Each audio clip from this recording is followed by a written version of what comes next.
All right, here we are with some MMA Junkie Radio overtime. Back to our old roots, where we have the fighters come to our studio. We can conduct an interview, and guess who we got goes fresh off the plane? I kid you not, Dan Hangman Hooker. I love it, man. Yeah, fresh off the plane, fresh off a big win over Paul Felder. Yep. Congratulations on that win, and welcome to MMA Junkie Radio, Dan. Thank you, George, for picking me up from the airport, my friend. All right. Bringing me down here straight away. Yeah. Get me on the mic. That's the plan. Literally abducted him, goes almost like, you're coming with me. You know, like those traffickers, Yeah, I'm sure man. do. I'm sure that's a terrible joke. But, yeah, I mean, seriously, yeah, literally off the plane and straight to Mandalay Bay. He had every right to go F off. You know, I gotta go rest and catch up with my team. But he said, no, I can do it. I think he said it's not my first rodeo, so I like it. He's ready to go. He's won 7 of 8. Look at the killers that he's left behind here. In the last 3 fights alone, Paul Felder, Ally Quinta, James Vick, all really, really tough lightweights. So, first of all, Dan, again, great to have you on the show. Congrats on that win. And, Jesus, already Dustin Poirier? Is there something to this? What can you tell me here? Look at me. I'm ready to go. You know, I come over here to support my teammate, Israel Adesanya, and show everyone that I'm fresh. You know, I was 2 weeks shy of a 5-round war with Paul Felder, fight of the night honors, and I'm good to go. You know, I heal fast, and Dustin Poirier, all I'm waiting for is that contract. You know, if the fans want to see it, if San Diego wants to see it, if everyone wants to get behind it, then I think we just need to put a little pressure on the UFC and give me that damn contract. I don't know who's getting cold feet, whether it's him, but I need that contract. I need that fight. Yeah. Dan, so we want to get to the next step soon, but we want to touch a little bit on Paul Felder because that was a fantastic fight, a fantastic performance. We've had a couple fighters come on the show before and say that type of fight was the type of fight where both fighters leave a little something in the cage because of how much of themselves that they give, not just to the fans, but just to the craft itself. Do you feel like that? Was that type of fight? I feel the opposite. That's not the way that I look at it. I look at it the way that what doesn't kill you makes you stronger. And if you look at my whole career, anytime I've taken a loss, I've come back stronger. So that I feel like was a tough challenge. Push the limits, but I feel like I'll only get stronger from that fight.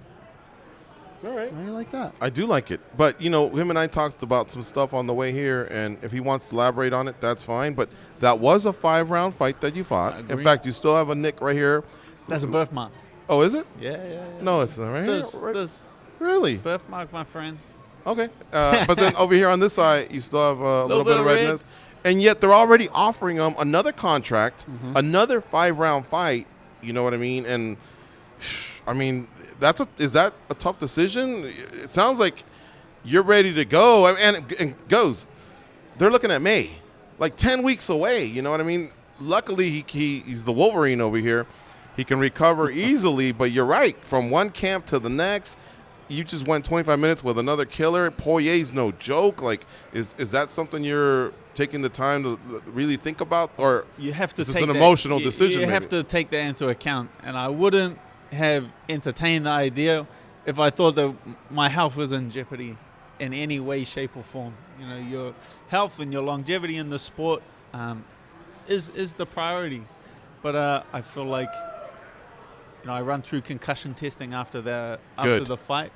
That's something that I take very seriously, and I commend you for that. Every time I'm in a hard matchup, we have a lot of pre-testing dated back, so I have baseline testing that I've done for a very long period of time, and I did that after the fight, and I've been doing it since, and I'm all clear of any kind of concussion. Before the fight, I was the same as I am after the fight. So that's something. My health is something I take very seriously. I wouldn't have taken this fight if my health was being put at risk. So I'm confident that I'm at 100% and I'm ready to go. And that's the only reason why I would accept this fight. Wasn't that refreshing to hear? How many times have we said that more fighters need to run that type of testing on themselves pre and post fight? And as long as you're good, then I'm just worried about them getting back to training. And Dan's already looking at the possibility of not just the training, but the fight that's 10 weeks away. So very, very commendable. All you young fighters that are taking notes, we talked about this as well. Learn from your predecessors. That's something I haven't heard in a long time, and I commend you for that, Dan. You know, you are going to leave something behind because it's a very violent sport. You know, you're going to spill some blood, hip injuries. In fact, Dustin Poirier is coming from something like that, you know. But I see some of the old guard and what they're going through, you know, so it's great that you're looking after yourself like that. Yeah, you make hay where the sun shines, you know. I came out of that fight, looked very tough, but no serious damage was done. It was all just superficial and healed very quickly. Mm-hmm. So the sun is shining from where I'm sitting, so I'm out to make some more hay. I'm out to move up the rankings. Number 5 ranked, number 2. That's just an opportunity I can't walk past. Can you talk about how you found out about the Dustin Poirier fight? John Morgan, MMA Junkie. They're the. He broke I might it have to bring John Morgan in to manage me. You know, if he's hearing about these things before I hear, he says, "Oh, congrats on the Dustin Poirier fight." May. And I was like, "This is the first time." I was like, "Can you elaborate? Can you tell me when the date is?" And he messaged me back, San Diego. I was like, "I like the sound of it." But I haven't heard anything from the UFC yet. I think he was shocked, or he thought I was playing him a bit, saying I hadn't heard it. But that's a true story. Yeah, and as far as your manager situation, we can talk about that as well? Yeah. Okay, so Dan manages himself. So it's not like, maybe the manager hadn't texted him yet or let him know, or he was caught on a flight. He hadn't. No, he manages himself. So he would be the first to hear about a matchup involving him because – again, I guess we're maybe letting the cat out of the bag, but they are looking at you guys to main event this fight night. So yeah, you need to know all the particulars about this. You know what I mean? And he didn't know.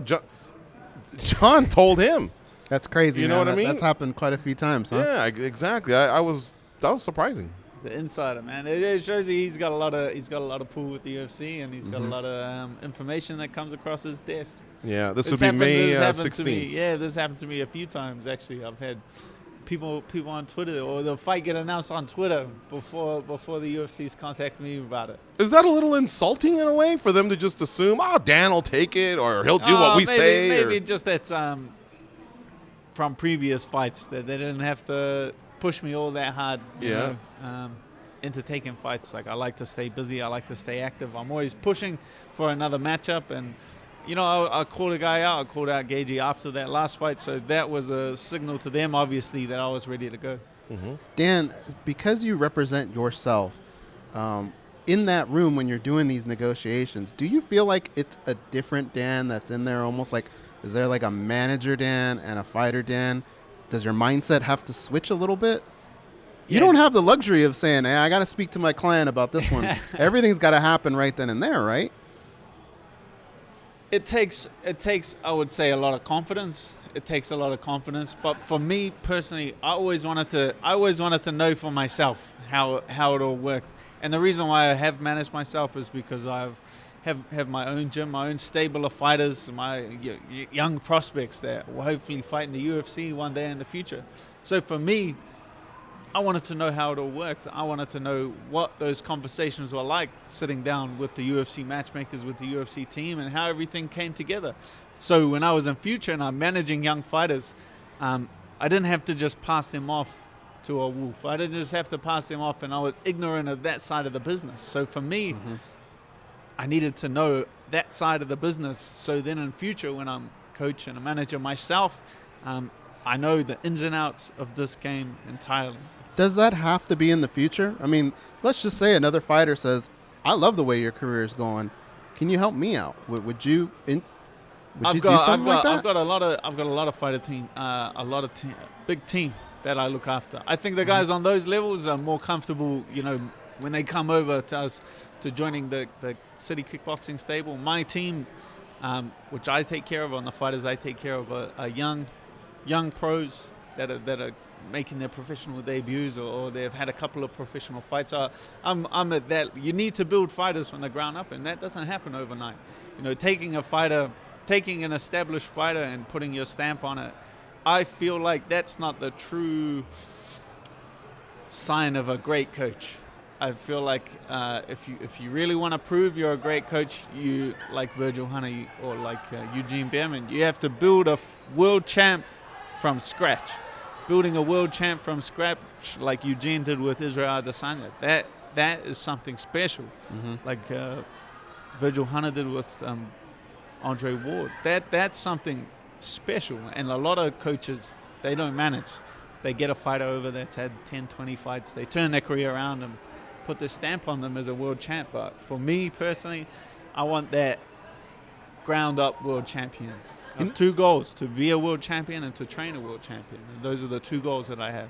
You know, a lot of coaches, especially some of the higher ones, can now say it doesn't really take that long for them, if a new guy were to walk in the gym, to know if that guy's got it. This is a very tough sport. There's ups and downs. Have you ever had any doubts, Dan, in yourself, maybe early on?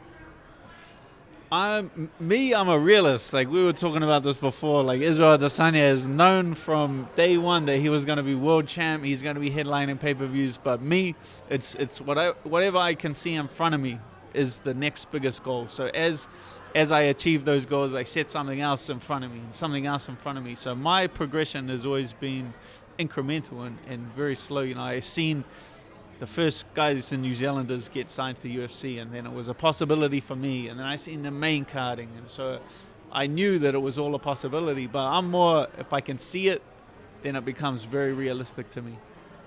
You mentioned Gaethje's name earlier. You didn't get Gaethje, you got Poirier. I mean, both guys are great names for you to be fighting, but I love the call out. We talked about this on the ride here. I love how decisive you were, and even in a moment like that, great fight that you had with Paul Felder, you know, you already knew in what direction you wanted to take. So have you been dreaming as well, like Adesanya, and, you know, we talked about the stadium and things like that. Same thing. Have you already started forecasting, like, the next 2-3 years? And well, that's it. I'm a realist, right? Like, what I see is what I set out to achieve. And now I have 2 teammates. I have Alex Volkanovski and Israel Adesanya walking around the gym with world title belts, and that makes it very attainable for me. And I know what I'm capable of inside the gym and my results inside of the octagon. I know that I can compete and beat the best guys in the world. So I just need the opportunity now. So now, number 5, I'm working my way towards a belt. You're putting yourself, and you're now jockeying for position for title contention. And title contention is the next goal that I've set myself. Now let's go back to the Felder fight itself. That fight was close.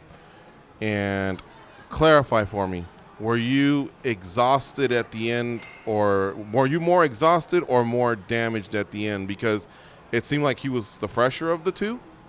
But you had enough to obviously cross the finish line, win the fight. You got one of the judges' scorecard in round 5. I don't know if you know the dissection of the judges' scorecard. Paul got 2 10s in round 5. You got 1 10. But by then, one of the judges had already given you 3 rounds. So did you know all that? And at the time, how did you feel? Did you think your name was going to be called? I was fairly confident that I was going to get the win, just because of the information I'm getting from my coaches, and they're not asking for a lot of adjustments.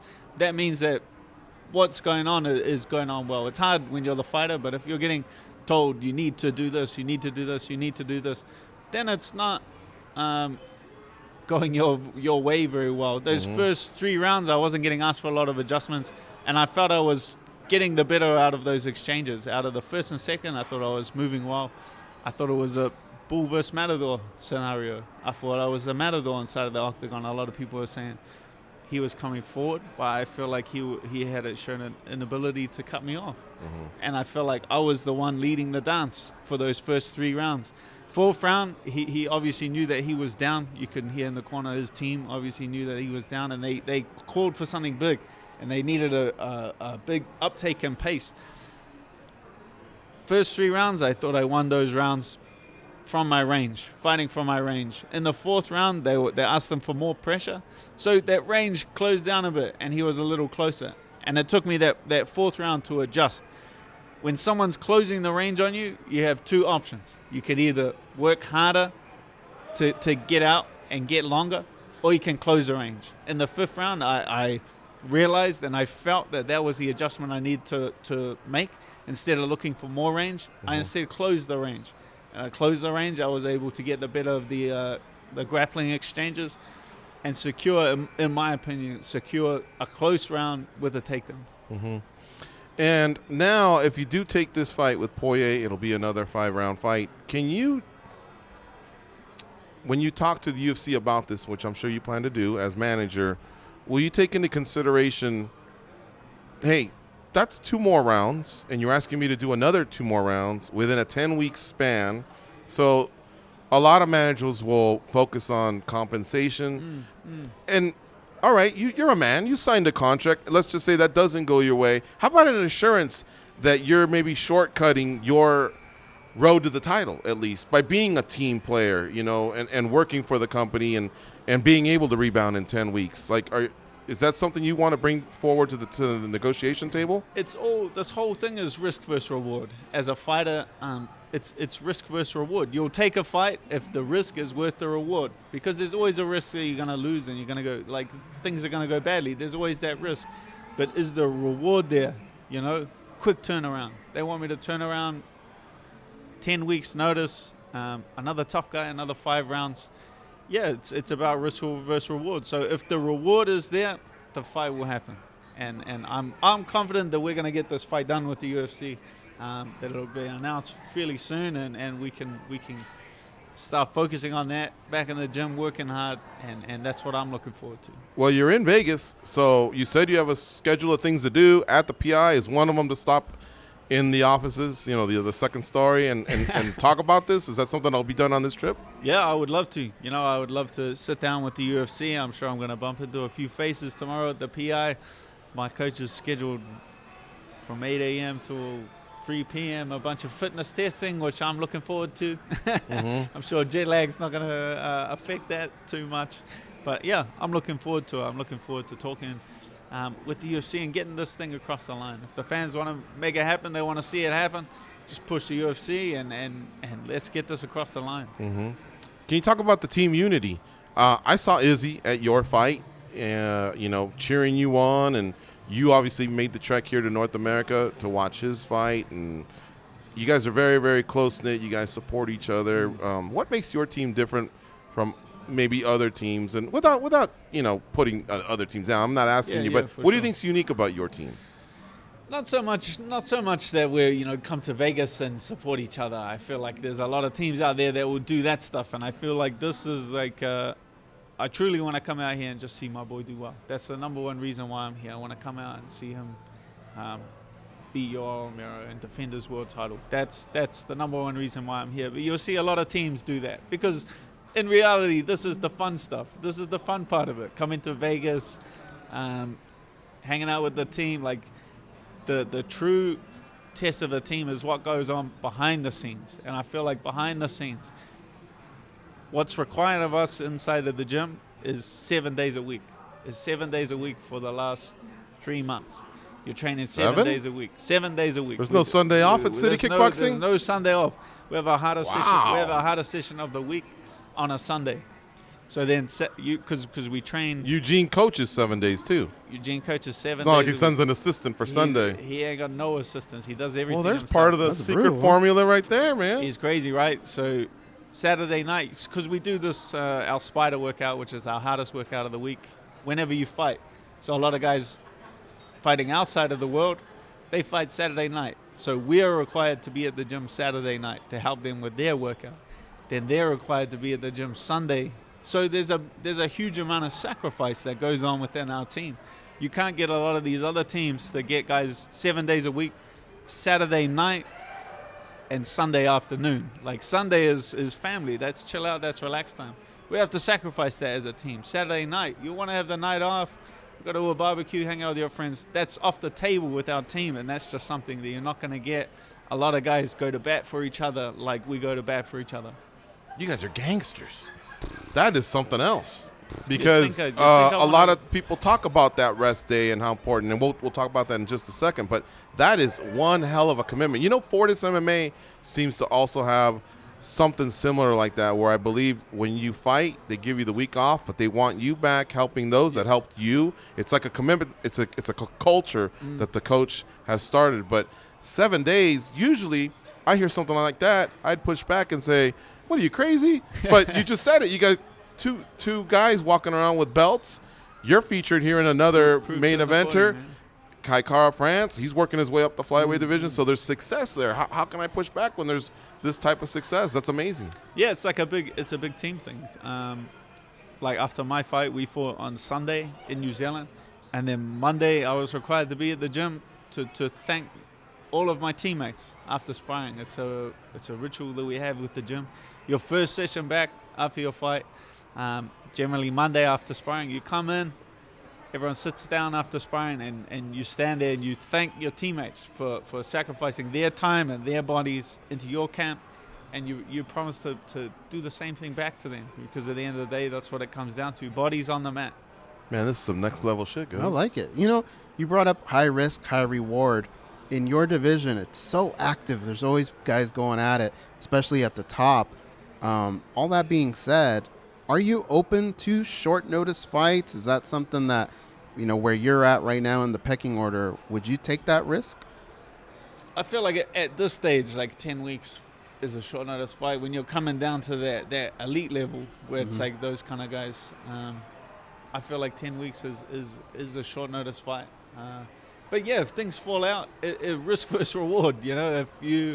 If there was a title fight tomorrow night and someone got sick and they needed someone to replace, like, I would put my hand up, because at the end of the day, that's the ultimate goal, and that's why that's the whole reason we do this damn thing. So yeah, if the reward is there, then I'm always gonna take the risk. But still, no days off. No days off. And you think not even like fucking Tuesday or nothing like that. You don't get no Tuesday off. Wow, days off. How does your family just gets used to this, right? It's a championship mentality, and it's a championship mentality, and it's something that we've had for a long time, and we've been doing a long time without anyone. That's what I'm saying. Like, these other teams would put it out there. They're not going to be able to get their guys to sacrifice their time a week after their fight, coming on a Saturday night, a week after their fight, coming in on a Sunday and be there for Israel's you said required, fight. Right? Required. Yeah. Required. Like, if you the world champions as well, they walk in and yeah, for sure. Like Saturday night, we're this is purely we're putting our bodies there for the other guys' workout, and leading into that, it was me, Kai, Brad, Israel. We're all there. Alex Volkanovski flew over, broken hand, and he's there. He's there supporting. He's there cheering us on as a team, because there's such a team unity within the group. I'm floored by this. I know. Think about that. I am floored by this. That's tough, dude. That is tough on a lot of fronts, but the coaches right there, he's not missing anything. The guys that just won are there, and you're not saying that you're just high-fiving everybody. It's an actual genuine sit down where you thank the whole team and look them in the eye and thank them for the sacrifice and promise them you're going to return the favor. Yeah. And so that's like, wow, I mean, that's a connection, man. Like that's a real brotherhood right there. That is, for sure, man. That's why when one of us win, we all win, because we really were part of the success, and that's when you can really enjoy it. As we do, like, there's a lot of team things that we do. So after the last hard session, the week out from your fight, you put on a barbecue for the rest of the team for thanking them. I like as that. Well. Yeah. So you're cutting weight. You're not allowed to eat nothing. You got to sit there and watch him all eat. But it's just. You what we pay do. for the barbecue, or you're actually you gotta be on the grill? You pay for the damn thing. Okay, you pay for the thing. Have somebody do it. Yeah, that's torture, man. They cook it Can you up. imagine? It is like a little bit of torture, but then when it's everyone else's turn, I quite enjoy it. That could be one of the elements to the success, though. Maybe it's just part of the whole thing. I guess, yeah. I mean, but again, I can't push back on anything, because they're enjoying a lot of success, and even outside the champions, you have guys that are climbing. You mentioned Brad. That's Brad Riddell, who also got a win on the same card. Looked great, and tough mofo, man. If I'm somebody in your division and I'm listening to you speak right now, the things you're saying, I'm getting scared. Me too. So I want to ask you a question. I'm going to ask you to take yourself out of your own shoes, and if you're looking across at Dan Hooker, what are you thinking? What do you think your opponents think when they look at you? I don't know, man. That's like entirely up to them.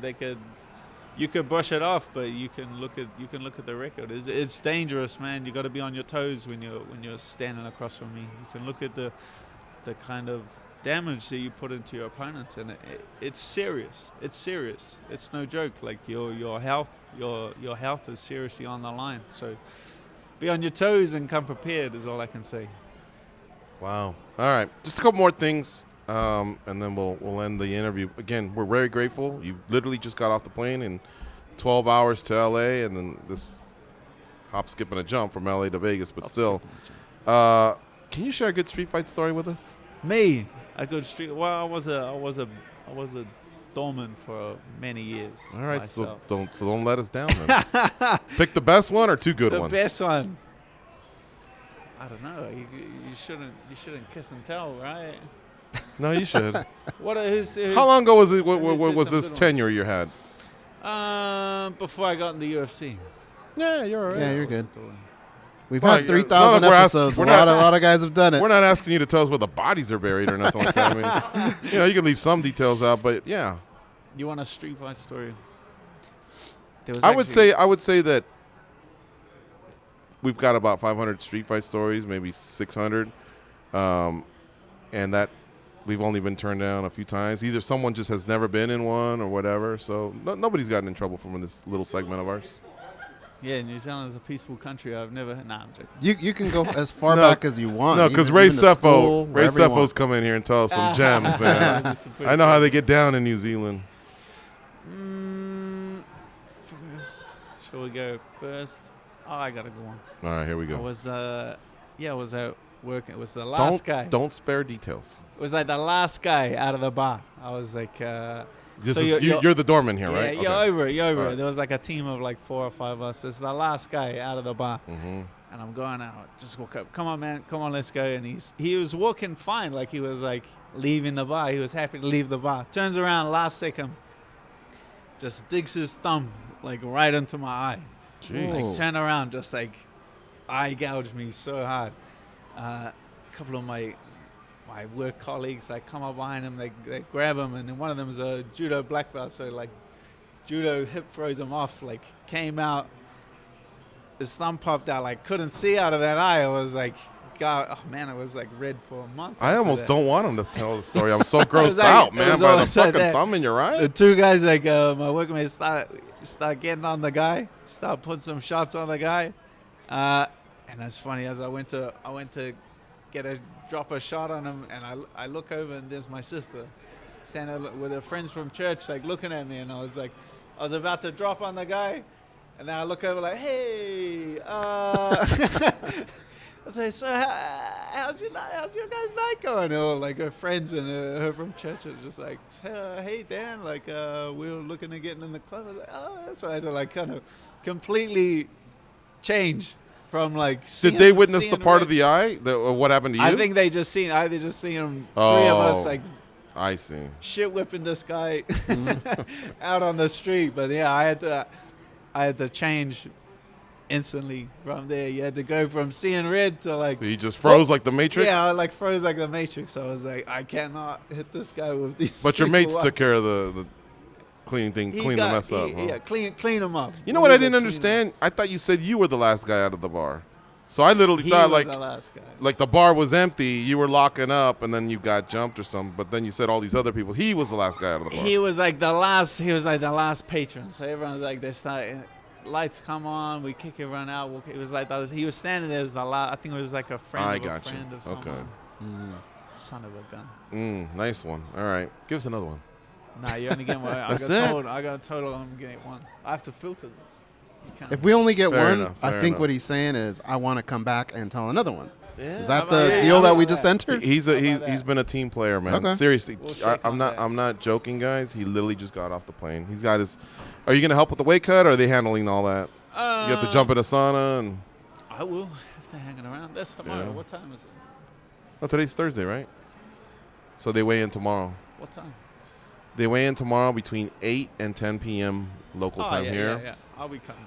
But usually they start their weight cuts the night before, right? It's Israel. He doesn't cut much. That's true. How about you? How much do you cut? What do you weigh now? Not too much. I don't know in pounds.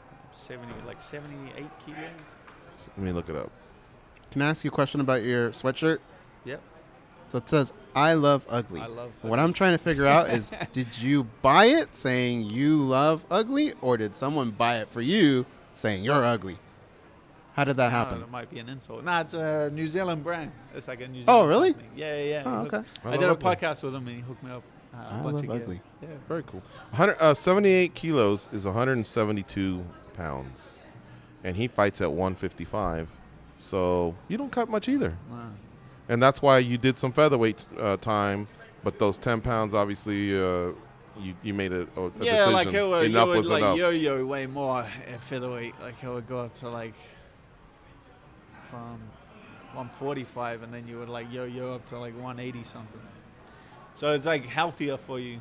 It's like been healthier. Really? As a like 45er, you got into the 80s, but as a like, 55er, you're in the 70s. you're like, you know, mucking up, like you're going too far. It's like Your body's it's overcompensating like, or something. Yeah, it's like 8 pounds too far. There are a lot of hormones. I never heard that before, Goes. Lot of- Interesting. A lot of Yeah. hormones stop working. Like digestion slows down a bit too much. Yeah, you muck up a lot of hormones, like taking off too much weight. So now it's like it's natural. I'll walk around at this weight until I start losing a few pounds. Just coming into fight week.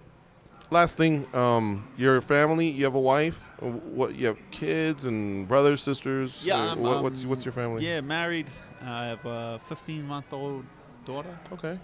And yeah, all my family's in New Zealand. They were all at the fight, which was pretty cool. Yeah, having them all there. are they all backed you from day one, or was there any resistance? Like, Nah, what? it's been That's that pretty- cage fighting it's- stuff. It's been pretty day one. Like Yeah. I feel like they just see the amount of effort that you put into something. I feel like if I was out sinking beers with my mates and eating fast food and not putting that much time into it, and then I told them, hey, I'm gonna have this cage fight in the weekend, they would think that it was a pretty stupid decision. Right. But they see, you know, I was like landscaping at the time, so landscaping 7-8 hours a day, then going from that to training, going from Was that. it your business or No, you? I just was 18 at the time. So Okay. I was just working full time.